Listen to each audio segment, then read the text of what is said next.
Бирок мындай бир билип коюңуздар, жалпыга бир жарыя кылып коюн. Көбү умра бадал деген түшүнүк менен көп суроо беришет да, көп. Бирөөнүн атынан умра кылуу деген сөз да. Андай биздин шариятыбызда жок. Хаж бадал деген бар. Ажылыкты бирөөнүн атынан ажылык кылсаңыз болот. Мисалы, өтүп кеткен кишинин атынан ажылык кылсаңыз болот. Же тирүү эле өзү бара албайт.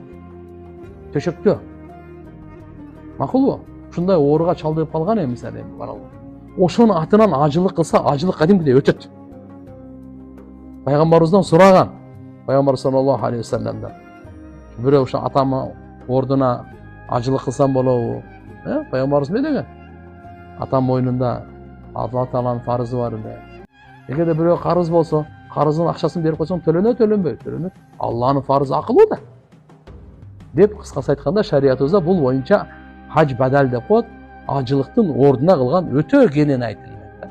Кыргызстандан ушул жерден бирок мурда өзү ажылык кылган болсо, бир киши чоң атасына же болбосо бирөөгө ажылык кыла элек, ошого ажылык кылдыртып коеюн, убагында кыла албай калды эле десеңиз, Кыргызстандан ошо мурдагы барып келген, ажыга барып келген бир имамдарды же аалымдар менен сүйлөшүп, мына жерден жөнөтсөңүз, машалла, 51% болуш керек, аз дегенде акчасы.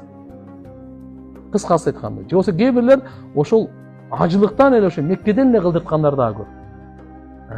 Бунун алхамдулилlah соо болот. Эми умрага да ушундай деп түшүнүктөн салыштырмалуу түшүнүп алыштыр окшойт деп ойлойм.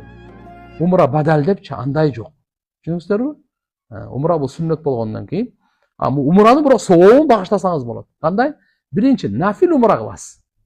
Кандай кылат келсе? Жөн эле нафил умра кыласыз дагы.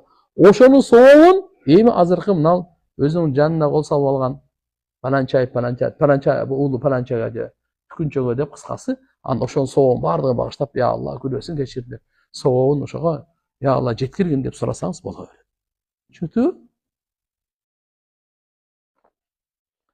Менин атамдын